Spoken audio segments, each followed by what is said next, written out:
আগের দিনের মুরব্বীরা একটা কথা কইতো যে যদি থাকে নসিবে আপনা আপনায় আসিবে, কথাটা আসলে বাস্তব। কি লেগে কইছি, কারণ সারাদিন বসেছিলাম, কোনো কাস্টমার নাই, বেচা কিনা খুব খারাপ অবস্থা, ফুলের দোকানের বর্তমানে কোনো সিজন নাই, আনসিজন, এই জন্য কোনো বেচা কিনা নাই, খুবই খারাপ অবস্থা। আপনাদের জন্য ভিডিও বানাতে পারতেছি না, ভিডিও দিতে পারতেছি না, আপলোড করতে পারতেছি না, কারণ হাতে কোনো কাজ নাই, ভিডিও বানানো হচ্ছে না, কাজের কোনো ভিডিও দেওয়া হচ্ছে না। যাই হোক, আলহামদুলিল্লাহ, আল্লাহর রহমতে এগুলো চিন্তা করতে করতে হঠাৎ করে একটা কাস্টমার আসলো। কাস্টমার এসে বললো ওর একটা মেয়ে বেবি হয়েছে, মেয়ে বেবির জন্য কিছু ফুল গিফট করবে, ওর মাকে ফুল দিবে, মেয়ে তো ছোট, মেয়ে ফুল দিয়ে কি করবে, ওর মায়ের জন্য কিছু ফুল নিয়ে যাবে।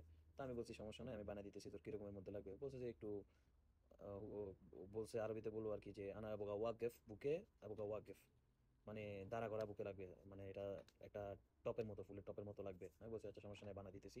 আমি একটা ফোম নিয়ে ফোমটা ভিজিয়ে পানি দিয়া এরপর এটারে পেঁচাইছি, একটা প্লাস্টিকের ইয়া দিয়া পেঁচাইয়া এরপরে ফুল গাঁথা শুরু করলাম। ফুলগুলো ছিল purple colour, light purple colour, white colour, আর কিছু লিমিনিয়াম দিয়ে দিয়েছিলাম এগুলোর সাথে, কারণ মহিলাদের জন্য তারা বেশিরভাগ এই কালারগুলোই পছন্দ করে। আবার পার্পল কালার, পিঙ্ক কালার এগুলোই বেশি পছন্দ করে, বা এগুলোই বেশি নিয়ে যায় মহিলাদের জন্য আর কি।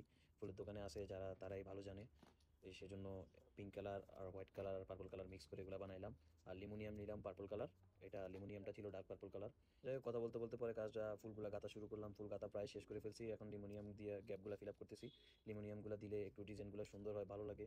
অনেকজনে বেশি লিমোনিয়াম দিতে চায় না, বেশি পছন্দ করে না, কিন্তু এই কাস্টমারটা বলছে যে না, আমারে বেশি করে দিস, যাতে দেখতে একটু বড় লাগে, একটু সুন্দর দেখায়।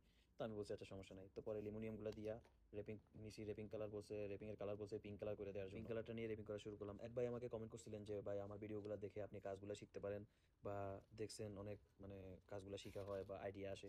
সমস্যা নাই ভাই, যদি আপনার আমার ভিডিওগুলো ভালো লাগে অবশ্যই লাইক কমেন্ট শেয়ার করে দিবেন, যাতে অন্যরা দেখেও মানে কাজগুলো শিখতে পারে, যারা নতুন আছেন আর কি, ফুলের লাইনে যারা নতুন আছেন।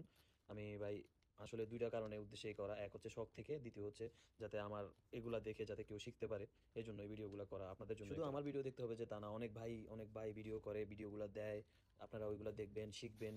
যারা নতুন আসতে চাইতেছেন সৌদি আরবে বা অন্যান্য দেশে ফুলের কাজের জন্য আসতে চাইতেছেন, তারা অবশ্যই এইসব ভিডিওগুলো দেখে অন্তত একটা বেসিক একটা নলেজ নিয়ে আসবেন, বেসিক একটা কাজ শিখে আসবেন, তাহলে ভালো হবে, ভালো বেতনে আপনি যে কোনো জায়গায় যে কোনো ফুলের দোকানে চাকরিটা করতে পারবেন। আর যখন আপনি কাজটা শিখে আসতে পারবেন, কাজটা জানা থাকবে, তখন আপনার একটা দাম থাকবে, যে কোনো জায়গায় একটা ভালো বেতনে, ভালো ডিমান্ড করতে পারবেন, ভালো একটা বেতনে চাকরিটা করতে পারবেন।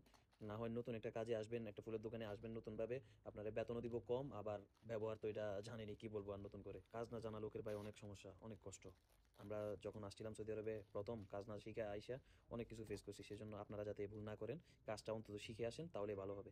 এই হচ্ছে আজকের মতো আমার এই ভিডিও। যাদের ভালো লাগবে আমার ভিডিওগুলো লাইক কমেন্ট শেয়ার করে দিবেন, ফলো অবশ্যই করে দিবেন। আর এটা হচ্ছে ফাইনাল লুক, আমি ভিডিওতে দিতেছি, এটা রিবন বাঁধতেছি, দুইটা কালার রিবন বেঁধে দিতে বলছিল, একটা পিঙ্ক কালার আর একটা সিলভার কালার। তো আমি কালারের রিবন লইয়া বেঁধে দিলাম, এটা সুন্দর করে একটু ঠিকঠাক করে দিলাম, করে নিচে দিয়ে একটু লম্বা ছিল, লম্বাটা কেটে দিলাম, কেটে সাইজ করে দিলাম। বাস এই হচ্ছে আজকের মতো ভিডিও। আর যারা নতুন আমাকে ফলো করতেছেন তাদেরকে অনেক ধন্যবাদ। বেশি বেশি করে ফলো করবেন, লাইক করবেন, কমেন্ট করবেন, শেয়ার করবেন। আল্লাহ হাফেজ, ভালো থাকবেন।